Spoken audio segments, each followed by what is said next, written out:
स्वागत है आप सभी का मेरे YouTube चैनल एजुकेशनल स्टोरी में। आज की कहानी है मालती जोशी जी की कहानी गृह प्रवेश। कहानी शुरू करते हैं। मनोज जैसे ही घर में दाखिल हुए, कनक ने टीवी बंद करते हुए कहा, बड़ी देर कर दी। सुबह बताया तो था पापा को चेकअप के लिए ले जाना था। बताया तो था, पर इतनी देर।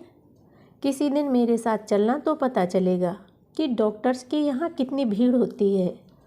जितना अच्छा डॉक्टर उतनी ज़्यादा भीड़, नंबर लगाना पड़ता है। दफ्तर से लौटते हुए मैं नंबर लगाता गया था। उसी अंदाज से फिर मैं पापा को लेकर गया। नहीं तो वे क्या इतनी देर बैठ पाते हैं। पर हर बार आप ही क्यों? तो और कौन जाएगा, माँ या पंकज? देवी जी, डॉक्टर के यहाँ साथ जाने का मतलब होता है मरीज की सही हालत जान, प्रिस्क्रिप्शन समझना, परहेज के बारे में जानना, अगले प्रोजेक्ट की जानकारी लेना। इसके लिए एक जिम्मेदार आदमी की ज़रूरत होती है। जाने को तो पापा अकेले भी जा सकते हैं, पर फिर वह सारी बातें बताएंगे थोड़ी ही। आधी डॉक्टर से छिपा जाएंगे, आधी हमसे। कनक कुछ नहीं बोली, मुँह फुलाए बैठी रही। मनोज ने जूते उतारते हुए कहा, और एक बात साफ बता दूं मैडम, मैंने सिर्फ घर छोड़ा है, घर के लोग नहीं। उनके सुख दुख से अब भी मुझे सरोकार है।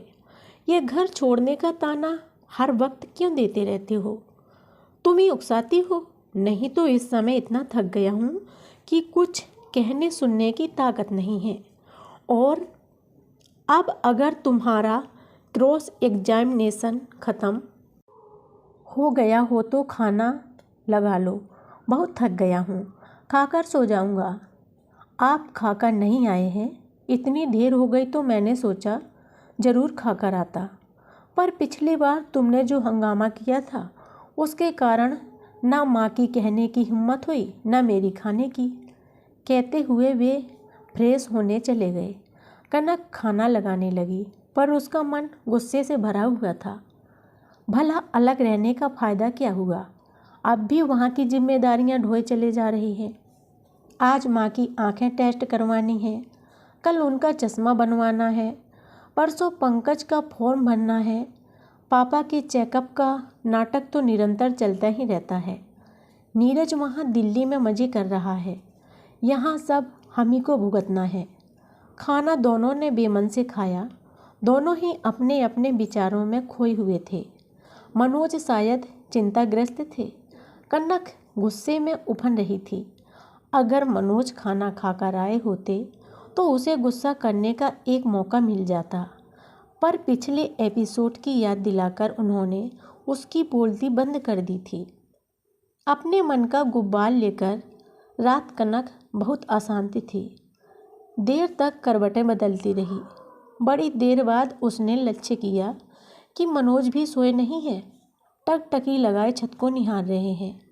क्या बात है, अभी तक सोए नहीं?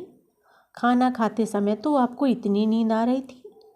मनोज ने उसकी ओर घूर कर देखा, फिर धीरे से बोले, थोड़ा टेंशन हो गया है। क्यों? पापा का ऑपरेशन ज़रूरी हो गया है। ऑपरेशन मतलब ओपन हार्ट सर्जरी? उसमें तो बहुत खर्च आता है ना? खर्च तो हर ऑपरेशन में आता है, टेंशन उसका नहीं है। प्रश्न यह है कि पापा उसके लिए तैयार होंगे कि नहीं। उन्हें राजी करना एक टेढ़ी खीर है। फिर यह कि राजी हो भी गए तो यह ऑपरेशन झेल पाएंगे कि नहीं। उनका बीपी, उनका डायबिटीज सबको कंट्रोल करना होगा। और उनका तो यह हाल है कि डॉक्टर के यहाँ जाने के नाम से ही बीपी बढ़ जाता है। वे अपनी चिंताएं बता रहे थे और कनक सोच रही थी कि खर्च का टेंशन तो नहीं है, मान लिया, पर वह आएगा कहाँ से? वह पूछना चाहती थी, पर डर के मारे चुप रही। फिर वही जुमला सुना देंगे, मैंने घर छोड़ा है, घर के लोग नहीं।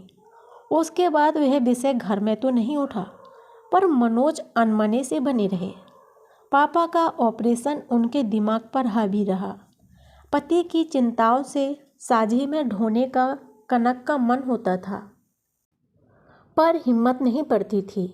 अलग घर बसाकर उसने जैसे एक अक्षम्य अपराध कर डाला था। उस दिन से दोनों के बीच एक अदृश्य दूरी बन गई थी। घर में एक तनाव सा भरने लगा था। वहाँ उतने लोगों के बीच एक कमरा भर उनका अपना था, पर वहाँ ज़्यादा नज़दीकियाँ थीं। पति का प्रेम वहाँ जैसे उमड़ पड़ता था। कनक के मम्मी डैडी हफ्ते 10 दिन में सुमित को देखने आते रहते थे। बेटी का अलग घर हो जाने से उन्हें अब बड़ी सुविधा हो गई थी। नहीं तो नवासी को देखने के लिए जब तक समधियाने जाते बड़ा संकोच हो जाता था। इस बार आए तो उन्होंने भी लक्ष्य किया कि मनोज कुछ परेशान से है। दरअसल वे उनके पास मुश्किल से 10 मिनट बैठे होंगे और उठ खड़े हुए। कनक, तुम चाय की तैयारी करो, मैं डैडी के फेवरेट समोसे लेकर आता हूँ। अरे रहने दो बेटा, क्यों परेशान हो रहे हो? चाय भर काफ़ी है। परेशानी की कोई बात नहीं है डैडी, मुझे पापा की दवाइयाँ लेने जाना ही था। देर से जाऊँगा तो दुकान बंद हो जाएगी। जल्दी आना, ऐसा नहीं कि मैं 8 बजे तक चाय लिए बैठी रहूँ। कनक ने चिताया। बस अभी गया और अभी आया। उनके जाते ही डैडी बोले, क्या बात है बेटा, मनोज कुछ अपसेंट से लग रहे हैं। कनक तो भरी बैठी थी, एकदम ही फट पड़ी। बड़ा अच्छा घर देखा है आपने मेरे लिए। लगता है इन जिम्मेदारियों से ज़िंदगी भर उबर नहीं पाऊंगी। इससे तो अच्छा था कोई इकलौता लड़का देखते। इकलौते लड़के की जिम्मेदारियां अधिक होती हैं बेटे, वहाँ तो कोई शेयर करने वाला भी नहीं होता। तो यहाँ कौन शेयर कर रहा है? इकलौता एक देखा तो था, मम्मी बोली। वे लोग तैयार भी थे, पर आप दोनों ही मुकर गए थे। ठीक ही तो किया था, उतनी सैलरी में तुम्हारी बेटी का गुजारा हो पाता? डैडी, अब भी तो उतने में ही गुजारा कर रही हूँ। क्या मतलब? मम्मी डैडी एकदम चौकन्ने हो गए। हर महीने कितना देना पड़ता है वहाँ? नहीं, ऐसा रेगुलर तो नहीं देना पड़ता, पर खर्चे लगे ही रहते हैं। दीदी की विदाई है, मम्मी जी का चश्मा है, घर की छत सुधरवानी है, अभी पापा का ऑपरेशन है और अगले महीने तो पापा रिटायर भी हो रहे हैं। डैडी थोड़ा सोच में पड़ गए। चाय नाश्ते के दौरान उन्होंने सहज भाव से कहा, फिर ऑपरेशन की कौन सी डेट फिक्स हुई है? अक्टूबर के फर्स्ट वीक में ही हो जाएगा। 30 को पापा रिटायर हो रहे हैं। उनकी इच्छा उस दिन दफ्तर जाने की है, इसलिए उसके बाद का ही सोचा है। तब तो तुम पर बहुत लोड आएगा। सो तो आएगा ही, घर का बड़ा लड़का हूँ मैं। फिर नीरज बाहर है तो सारी जिम्मेदारी मेरी ही बनती है, और आप लोगों के आशीर्वाद से मेरी कमाई भी इस लायक है कि इस बोझ को उठा सकता हूँ। नीरज की नौकरी अभी नहीं है, इसके बावजूद पंकज की पढ़ाई का पूरा खर्च वह उठा रहा है। मैंने और पापा ने कितनी बार समझाया कि तुम बाहर रहते हो, तुम्हारे अपने बहुत खर्चे हैं, इधर की फिक्र छोड़ दो, पर वह मानता ही नहीं है। ठीक है बेटा। चलते समय डैडी ने कहा, हमारे लायक कोई बात हो तो बताना। तुम दोनों बहुत टेस लग रहे थे, इसलिए चिंता हो गई थी। मेरी चिंता ना करें, आई एम ऑल राइट। और अपनी बेटी को तो आप जानते हैं, उसे बिना बात टेंशन लेने की आदत हो गई है। बताइए, हारी बीमारी किसके यहाँ नहीं होती? पापा का ऑपरेशन है भी तो परेशानी क्या है? उनके 2 कमाऊ बेटे हैं, वे खुद भी समर्थ हैं, सब हो जाएगा। 15 सितंबर को पापा 60 साल के हो रहे थे। 30 सितंबर को उनका रिटायरमेंट था, इसीलिए षष्ठी पूर्ति धूमधाम से मनाने का बच्चों का मन था। इच्छा थी कि इसी बहाने सहकर्मियों को आमंत्रित किया जाए। रिश्तेदार और इष्ट मित्र तो खैर आएंगे ही। राखी पर नीरज आया था तो सबने बैठकर पूरा प्लान बना लिया था। योजना तो यही थी कि यह कार्यक्रम पापा के लिए एक सरप्राइज गिफ्ट हो, इसलिए यह तय हुआ कि उन्हें भनक भी नहीं लगने देंगे। पर निमंत्रितों को चुनाव तो उन्हें ही करना था। पूरा ऑफिस तो न्योता नहीं जा सकता था। जैसे ही पापा ने योजना सुनी बिदक गए। बोले, एक फेयरवेल तो ऑफिस ही रहा है, तुम एक और विदाई समारोह क्यों कर रहे हो? थोड़े दिनों की तो बात है, सबके सब बिना बुलाए आ जाएंगे, इम्तिनान रखो। इन दिनों पापा बहुत टची हो गए थे। रिटायरमेंट का डिप्रेशन तो हर आदमी को आता है। फिर ऑपरेशन की वजह से थोड़ा टेस भी हो गए थे। जरा से में नाराज हो जाते थे। इसीलिए माँ ने कहा, जो कुछ भी करना है उनकी मर्जी से करो। चिढ़ जाएंगे तो सारे कार्यक्रम की 12 बजा देंगे। फिर यह तय हुआ कि सिर्फ नज़दीकी रिश्तेदार और अड़ोसी पड़ोसी ही बुलाए जाएंगे। बाहर से केवल दीदी आ रही थी और वह भी अकेले। मनोज का बहुत मन था कि कनक दिन में माँ के पास चली जाया करे, झूठ मूठ ही सही काम का पूछ लिया करे, पर उन्होंने अपनी ओर से कुछ नहीं कहा। कनक ने भी कोई पहल नहीं की। वह अपनी चिंता में डूबी हुई थी। उसे यह सारा आयोजन व्यर्थ लग रहा था। लोग क्या 60 साल के होते नहीं हैं? इसके लिए इतनी बड़ी पार्टी करने की क्या ज़रूरत है, खासकर जबकि ऑपरेशन का इतना बड़ा खर्च सामने है। मनोज लेकिन रोज जाते रहे हैं, मेहमानों की लिस्ट बनाते रहे, सबके साथ बैठकर मीनू तय करते रहे, सबकी सलाह से कैटर तय किया, टेंट हाउस को कुर्सियों का, प्लेट्स आदि का ऑर्डर किया, घर की सजावट का थोड़ा सा सामान खरीदा। पापा के लिए नया रेशमी कुर्ता पाजामा और माँ के लिए साड़ी खरीदी। कनक उनकी दौड़ धूप और साहे खर्ची देखकर कुढ़ रही थी। सारी हम्माली हमारे ही सिर है। नीरज दिल्ली में बैठा मज़े कर रहा है। नवाब साहब ऐन वक्त पर पधारेंगे, जब सारा काम हो चुका होगा। हैरत तो तब हुई जब कार्यक्रम वाले दिन भी नीरज नहीं पहुंचा। शताब्दी तक सबको आशा थी, पर जब उसका भी समय निकल गया तो घोर निराशा छा गई। मनोज और पंकज दोनों फ़ोन लगाने का प्रयास कर रहे थे, पर लग ही नहीं रहा था। सबकी ज़बान पर एक ही चर्चा थी, खुद ही प्रोग्राम बनाया, खुद ही गायब हो गया। कनक कुढ़ रही थी कि जानबूझकर मुँह छिपा गया है। जब वह आएगा ही नहीं तो बड़े भैया झक मारकर सब खर्च उठाएंगे।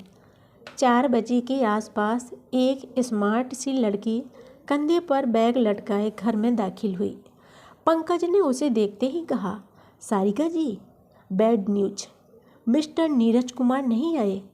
उसने हंसकर जवाब दिया, it is no news my dear, at least for me. मैंने ही उन्हें मना किया था। सुन लो माँ, दीदी फुसफुसाकर बोली। ये तो पहले से भी सवा शेर निकली, घर में आई भी नहीं है, अभी से हुक्म चलाने लगी। लगता है तुम्हारे भाग्य में ऐसी ही बहुएं लिखी हैं। दीदी की बात को अनसुनी करते हुए माँ ने सारिका से पूछा, लेकिन तुमने उसे मना क्यों कर दिया? माँ, उनका बॉस छुट्टी के लिए बहुत किलकिल कर रहा था। बोले कि अभी आऊँगा तो फिर शायद ऑपरेशन के समय नहीं आ पाऊँगा। तो मैंने कहा, अभी आने की कोई ज़रूरत नहीं है, यहाँ बहुत लोग हैं, पर ऑपरेशन के समय ज़रूर आना। भाई साहब अकेले क्या कर लेंगे? मिस्टर पंकज कुमार का तो जैसे कोई वजूद ही नहीं है क्यों नहीं भाई? चाय वाय पहुँचाने तो तुम्हें ही जाना पड़ेगा, पर जिम्मेदारी वाले काम तो बच्चों को नहीं दिए जा सकते हैं ना। पंकज फिर कुछ कहने को था कि पापा बोल उठे, बेटी तुमने उसे नाहक मना किया, ऑपरेशन तो अब कैंसिल हो गया है। क्या मतलब? केवल सारिका ही नहीं, मनोज भी चौंक पड़े। अभी तो वे इस नई बहू को आत्मसात करने की कोशिश कर रहे थे। उन्हें बहुत बुरा लग रहा था कि जिसे पूरा घर जानता था, यहाँ तक कि दीदी भी, उसके बारे में आज तक उन्हें कुछ भी मालूम नहीं था। वह जिस तरह अनौपचारिक ढंग से दाखिल हुई थी, जिस तरह बात कर रही थी, उससे साफ जाहिर था कि घर में घुल मिल गई है। वह केवल उनके लिए ही अपरिचित है। वे अपने आप को बहुत अपमानित अनुभव कर रहे थे कि पापा ने ये बॉम्बशेल डाल दिया। ऑपरेशन की सारी दौड़ धूप वे कर रहे हैं और उसके कैंसिल होने का उन्हें ही पता नहीं है। क्या अब वे इतने पराए हो गए हैं कि इतनी महत्वपूर्ण घटनाओं की जानकारी भी उन्हें संयोगवश ही मिला करेंगी? उन्होंने थोड़े सख्त लहजे में पूछा। पापा, ये आपके दिमाग का फितूर है या सचमुच डॉक्टर सिन्हा ने ऐसा कहा है? आप डॉक्टर के पास कब गए थे? किसके साथ गए थे? उधर सारिका रुआसी स्वर में कह रही थी। ये बात मुझे किसी ने बताई क्यों नहीं? कम से कम दिल्ली खबर तो कर दी होती। एक दिन के लिए ही सही नीरज आ तो जाते। मनोज, माँ ने आदेशपूर्ण स्वर में कहा, ऑपरेशन की चर्चा आज जरूरी तो नहीं है ना? अब यह विषय बंद करो, घर में बहुत काम है। सब लोग चुप तो हो गए थे, पर कमरे में एक तनाव सा भर गया था।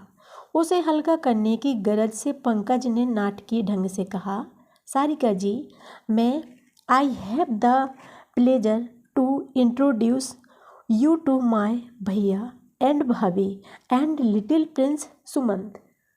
सारिका ने चेहरे पर एक मुस्कान ओढ़कर तुरंत मनोज और कनक के पैर छू लिए।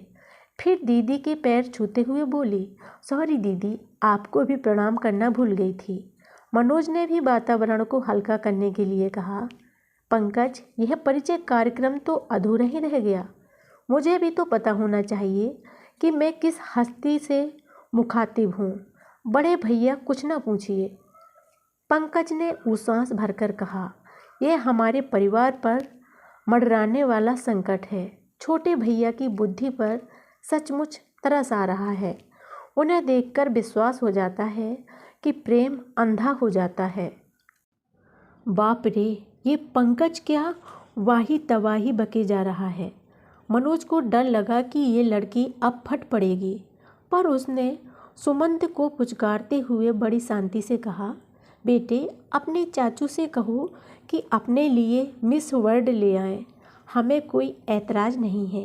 अच्छा है, माँ की दोनों बहुएं राजरानी सी लगेंगी, पर घर में कामवाली भी तो कोई चाहिए ना। मेरी तो कामवाली भी ऐसी सिलबिल्ली सी नहीं रहती। माँ ने डपट कर कहा, तुम्हारे पास इससे खराब कपड़े नहीं थे। मनोज विस्मित होकर सुन रहे थे। इस तरह की बात माँ कनक से कहने का साहस कभी नहीं करती। घर में भूचाल ही आ जाता। पर इस लड़की ने बड़े ही शालीन अंदाज में कहा, इम्तिनान रखो माँ, खूब अच्छी साड़ी लाई हूँ, साथ में मैचिंग ज्वेलरी भी। यहाँ का काम ख़त्म हो जाए फिर पहन लूँगी। पर एक बात अभी से बता देती हूँ, मैं कुछ भी पहन लूँ पर आपकी बड़ी बहू से 19 ही लगूँगी। अब बातें ख़त्म, काम चालू। दीदी ने एनसीसी के अंदाज में आदेश दिया तो सारिका तुरंत कमर में दुपट्टा खोसकर किचन में घुस गई। उसने टेंट हाउस की प्लेटों को धो पोंछ कर रख दिया। गिलास और चम्मच गिनकर एक कतार में सजा दिए। सौंफ सुपारी की ट्रे तैयार कर दी। एक्वा गार्ड चलाकर 2-4 बड़े पानी भर लिया। हर काम के बाद माँ से पूछती, अब क्या करूँ? माँ बोली, तू तो कहानी की जिन हुई जा रही है। काम बताओ, नहीं तो खा जाऊँगी। बहुत हो गया, अब कुछ नहीं करना है। अब अपनी यह भूतनी सी शक्ल धो पोंछ कर इंसान हो जाओ। 6 बजे से लोग आने लगेंगे। वह तैयार होकर जब कमरे से बाहर निकली तो वाकई सुंदर लग रही थी। मानना पड़ा कि नीरज की पसंद ऐसी बुरी भी नहीं है। घर लौटते ही कनक की पहली प्रतिक्रिया थी, आपको नहीं लगता कि नीरज भैया की फियांसी कुछ ज़्यादा ही इतरा रही थी? अपनी अपनी स्टाइल है। वाह, बड़ी अच्छी स्टाइल है। और पंकज से कैसा फ्लर्ट कर रही थी, देखा? ये फ्लर्ट शब्द मनोज को अच्छा नहीं लगा, पर उन्होंने कुछ नहीं कहा। खुद उन्होंने देवर भाभी की इस निश्चल नोक-झोंक का भरपूर आनंद उठाया था।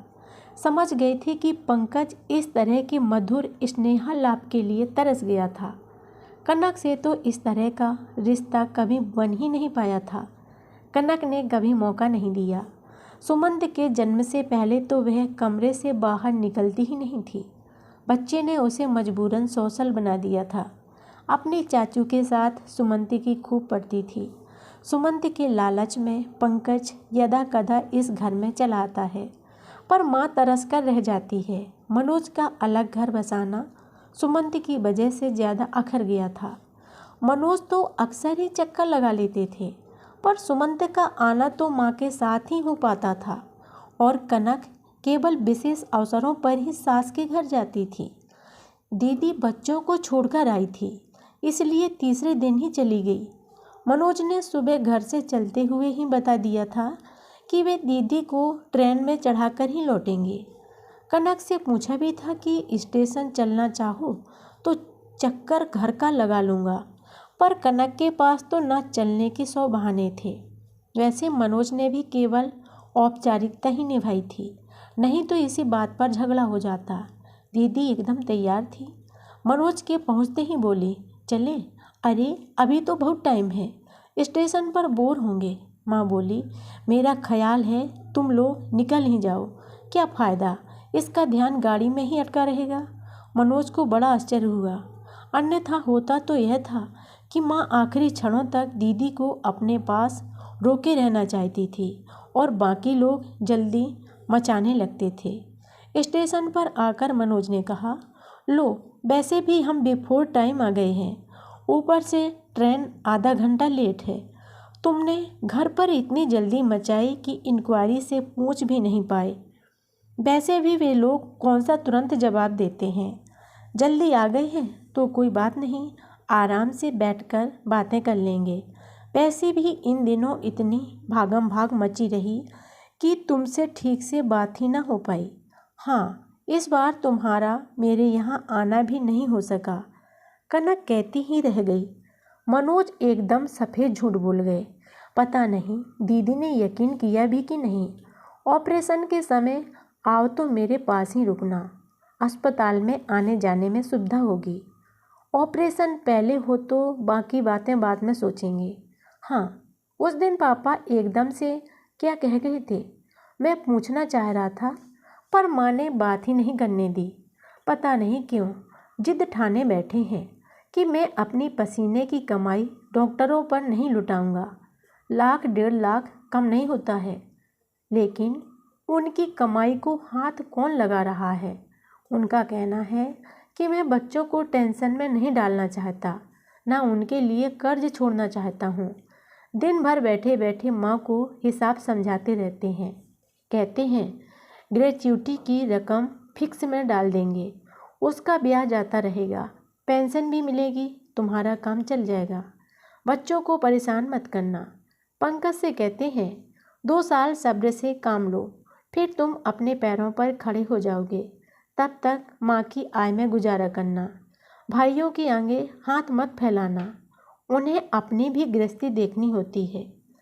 ये एकदम से क्या हो गया? अगर वो ऑपरेशन से डर रहे हैं तो यह डर उनके मन से निकालना होगा। दीदी, ये ऑपरेशन बहुत ज़रूरी है। मैं तो इतने दिन रुकने के लिए तैयार ही नहीं था, पर आखिरी दिन तक ऑफिस जाने का उनका मन था। दफ्तर वाले भी को ऑपरेशन कर रहे थे, इसलिए चुप रहा, पर अब ज़्यादा टालना ठीक नहीं है। जितनी देर करेंगे कॉम्प्लिकेशंस बढ़ते जाएंगे। तो मैं एक बात बताऊं, पापा कहते हैं कि मुझे मरना मंजूर है, पर बेटा मेरे लिए ससुर के आगे हाथ फैलाए, ये मुझे मंजूर नहीं। क्या बात करती हो दीदी, मैं ससुर के आगे हाथ फैलाऊंगा? Can you believe it? पापा ने ऐसा सोच कैसे लिया? तुम्हें शायद माँ ने बताया नहीं होगा। 5-6 दिन पहले तुम्हारे सास ससुर मिलने आए थे। बातों ही बातों में बोले, मनोज आजकल बहुत टेंशन में है। स्वाभाविक है, ये ऑपरेशन बहुत खर्चीला होता है, पर मैंने उससे कह दिया है कि चिंता की कोई बात नहीं है। कोई भी ज़रूरत हो तो हमसे कहो, हम किस लिए हैं। कसम ले लो दीदी, जो मैंने एक बार भी उनसे इस तरह की कोई बात की हो, बल्कि मैं तो यही कहता रहा हूँ कि सब व्यवस्था हो चुकी है।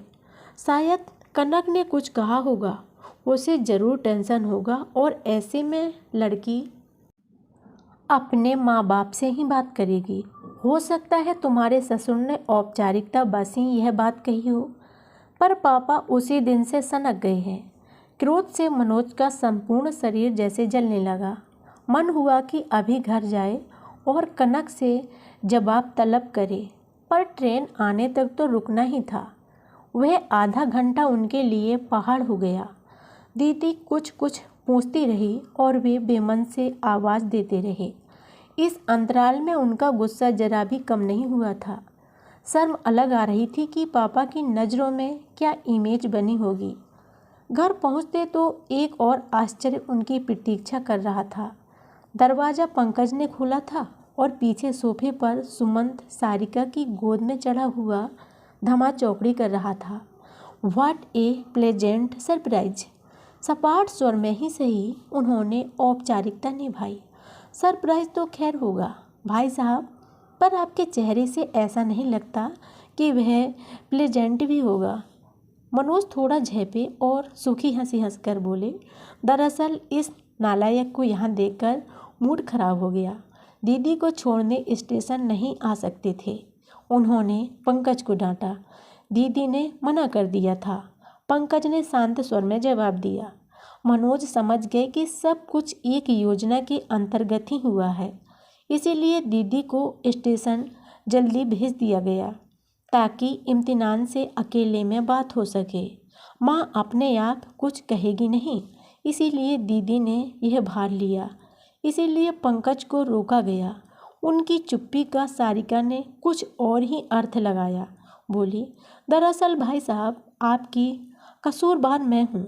उस दिन इन छोटे मियाँ के लिए कुछ नहीं ला पाई थी, इसलिए मैंने पंकज के साथ चलने की रिक्वेस्ट की थी।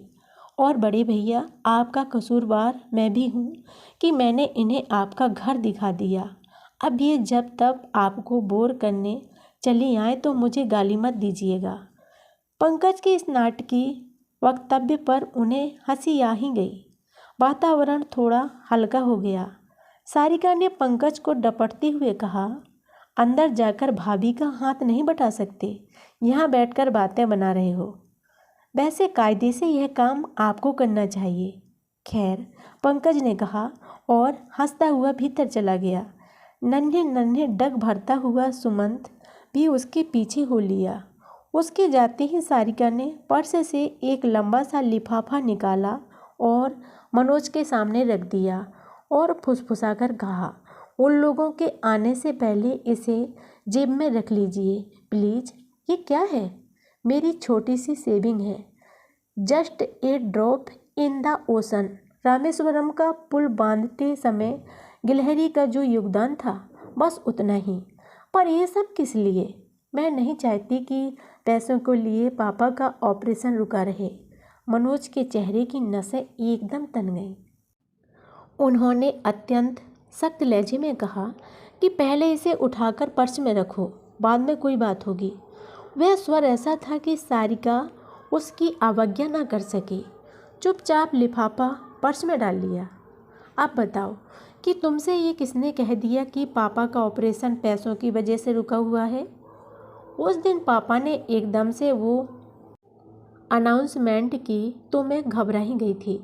पंकज से बात की तो पंकज ने क्या बताया होगा, इसकी मनोज भली भांति कल्पना कर सकते थे।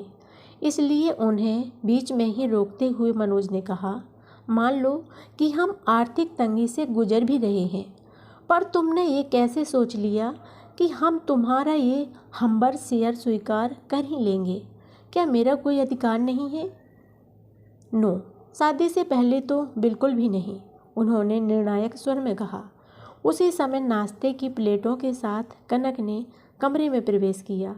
पीछे चाय की ट्रे के साथ पंकज भी था। सारिका एकदम सक पका गई। उसकी अनाधिकार चेष्टा की दुर्गति होते हुए इन लोगों ने जरूर देख ली होगी। अपमान से उसका मुंह लाल हो गया। मनोज ने लेकिन अत्यंत सहज स्वाभाविक स्वर में कनक से कहा, श्री नीरज कुमार ने हमें हवा ही नहीं लगने दी, नहीं तो हम तो इन्हीं गर्मियों में इन लोगों की शादी करवा देते। कनक सिर्फ मुस्कुराकर रह गई, पर सारिका ने अत्यंत मिलान स्वर में कहा, फिलहाल 2 साल तक तो शादी का सवाल ही नहीं उठता। क्यों? नीरज बता रहे थे कि जब तक आप पढ़ते रहे दीदी ने शादी नहीं की। जब तक नीरज को जॉब नहीं मिल गया आपने शादी नहीं की। अब नीरज की बारी है। जब तक पंकज, देखो इस ढपोर संख के लिए रुकी रहोगी तो बूढ़ी हो जाओगी। मनोज की बात पर सबको हंसी आ गई। सारिका को भी मुस्कराना पड़ा। मनोज ने बात आगे बढ़ाई। देखो समय समय की बात होती है। उस समय पढ़ने वाले 4 थे और कमाने वाले सिर्फ पापा, इसलिए ऐसी व्यवस्था करनी पड़ी। अब पढ़ने वाला 1 है और कमाने वाले 2, इसलिए no problem. Now cheer up young lady. Diwali बात पहले मुहूर्त पर ही तुम्हारे हाथ पीले कर देंगे, पर पहले पापा का ऑपरेशन होगा। वह तो होगा ही। It is nothing to do with your wedding. Operation पापा और ऑपरेशन शादी, ये 2 अलग अलग मुद्दे हैं। इनकी घालमेल मत करो। पापा ने मजाक में कुछ कहा और तुम लोगों ने उसका इशू बना लिया। बहुत हाइपर हो तुम लोग, एकदम टेंशन में आ जाते हो। हम अब उम्र के साथ साथ मैच्योरिटी आने दो। चाय पीकर वे लोग चले गए। कनक जैसे जाने की ही प्रतीक्षा कर रही थी। बोली, आपको नहीं लगता कि ये थोड़ा ज़्यादा हो रहा है? यह लड़की कितना ओवर एक्ट कर रही है। अभी घर में आई भी नहीं है और इसका इन्वॉल्वमेंट तो देखो, जैसे घर की हर बात से उसे सरोकार है। ये तुमसे किसने कह दिया कि वह अभी घर में आई नहीं है? वह कब से घर में दाखिल हो चुकी है, बल्कि यहाँ रच बस गई है। इसलिए उसे घर की हर बात से सरोकार है। यहाँ की हर चिंता उसे परेशान करती है, हर खुशी उसे प्रसन्न करती है। उसके आगमन की सूचना सबसे पहले तुम्हें होनी चाहिए थी, क्योंकि ऐसे मामले में भाभियाँ ही पहली राजदार होती हैं। पर दुर्भाग्य से तुम खुद अभी इस घर में प्रवेश नहीं कर पाई हो। गृह प्रवेश के समय तुम्हारा केवल शरीर ही भीतर आया था, मन तो बाहर ही छूट गया था, और अब भी शायद वह बाहर ही है। पता नहीं किस मुहूर्त की प्रतीक्षा कर रहा है। एक अरसे से मन में घुमड़ने वाली बातों को एक बारगी कह डालने के बाद मनोज का मन एकदम हल्का हो गया था। पर अपने भीतर के सच को इस तरह अनावृत सामने पाकर कनक एकदम सहम गई थी, दहल गई थी।